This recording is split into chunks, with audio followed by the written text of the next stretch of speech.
vote about guns, or they take comfort from their faith and their family and their community, and they get mad about illegal immigrants who are coming over to this country, or they get frustrated about how things are changing. That's a natural response. And now I didn't say it as well as I should have, because the truth is that these traditions that are passed on from generation to generation, those are important. It sustains us. But what is absolutely true is that people don't feel like they're being listened. And so they pray, and they count on each other, and they count on their families. You know this in your own lives. And what we need is a government that is actually paying attention. A government that is fighting for working people day in, day out, making sure that we are trying to allow them to live out the American dream. And that's what this campaign is about. We've got to get past the divisions.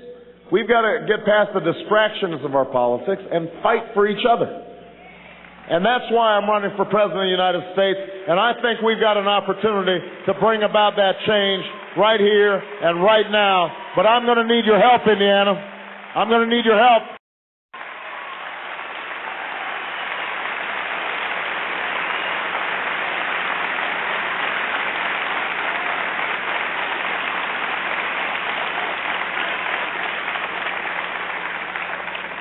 And if we decide that we're working together, if we're not divided and if we're not distracted, then we can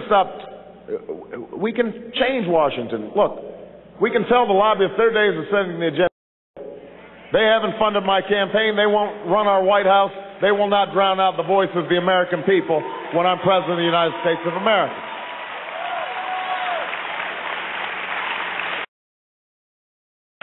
We can stop talking about the outrage of 47 million people without health insurance and start doing something about it. I put forward a plan that says if you've got health insurance, we're going to lower your premiums by $2,500 per family per year.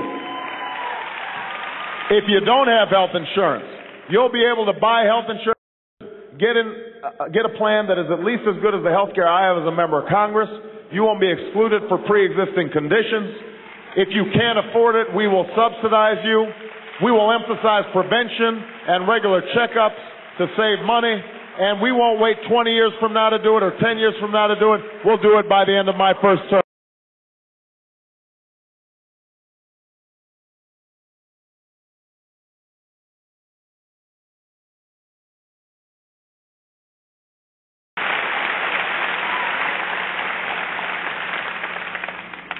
If you're ready for change, we can start creating an economy that is fair. I believe in the free market. I believe in entrepreneurship and capitalism. I think America is all about rewarding people who are successful. That's great. And I think we all believe in self-reliance. You've got to work hard in order to get ahead, live out your American dream.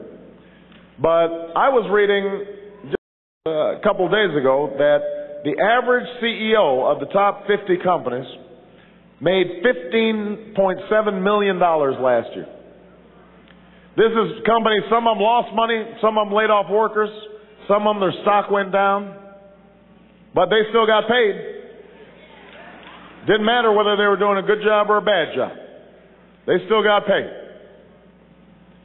There was a company, Countrywide Financial, that was responsible for a lot of the subprime loans that went out there that has caused this housing crisis, because they got people into loans they couldn't pay back. Two executives from that company,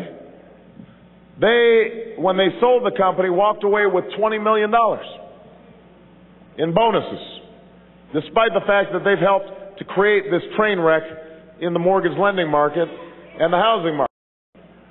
Now, something is wrong with that. When a CEO is making more in a day than ordinary workers are making all year, and then George Bush gives the CEO a tax break and the worker gets nothing, and then if the company goes belly up, the CEO gets a bonus, and the worker loses his pension, something is wrong, and something's got to change, and it's going to change the President of the United States of America.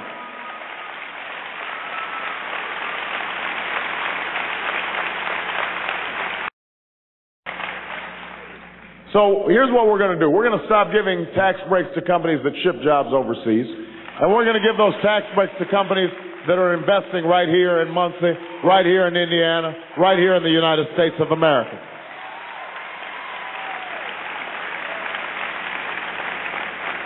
And then we are going to make sure that our trade agreements are fair, not just for Wall Street, but for Main Street. I believe in fair trade, and I think U.S. workers can compete with anybody. But when you've got no labor standards that are enforced, or no environmental standards that are enforced, so companies take jobs and they ship them to China and take advantage of forced labor or low wages or no environmental standards, and then ship them back and sell them to us, ending up getting products that will have lead paint in them that our kids are chewing on, then we've got a problem. And we've got to have somebody in the White House who is actually negotiating better trade deals on behalf of American workers and American families and American consumers.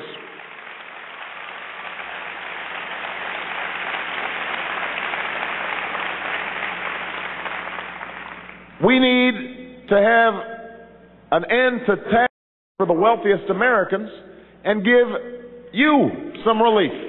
People making $75,000 a year. People making $50,000 a year. You know, I've already said we're going to offset the payroll tax for working and middle-class families. Save the average family as much as $1,000 in taxes every year to help offset higher gas prices, higher electricity prices.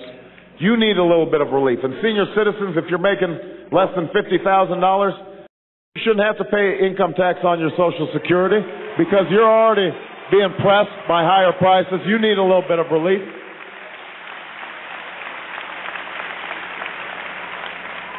And then we need to rebuild America's economy, investing in infrastructure, roads, bridges, laying broadband lines in rural communities so that they have access to the high-speed internet. You know, and people, how are we going to afford that, Barack? If we're spending $10 billion a month in Iraq, we can spend $10 billion right here in Muncie, right here in Indiana, right here in to put back to work and making this economy more competitive. We can do that.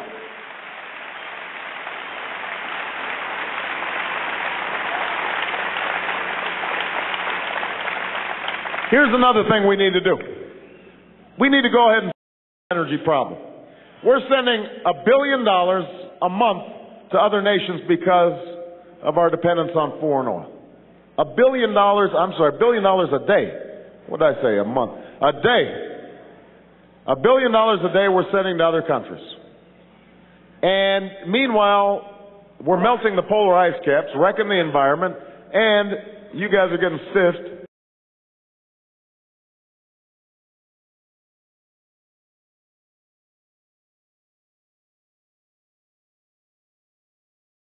Global warming. We can charge polluters, generate billions of dollars that we reinvest in solar and wind and biodiesel. We can create millions of green energy jobs, transform steel mills that were steel into making windmills. We can take plants that we're making products we don't use anymore and make solar panels.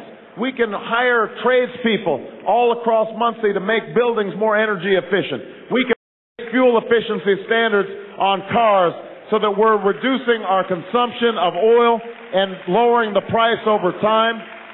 But we've got to have a president who actually has some sense about how we're going to do this and has a sense of urgency about it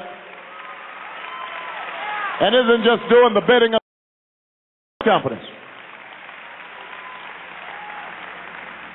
We can do all these things, but there's one last thing we've got to do on our economy, and that is we've got to improve our education system. We've got to make our schools work for every young American.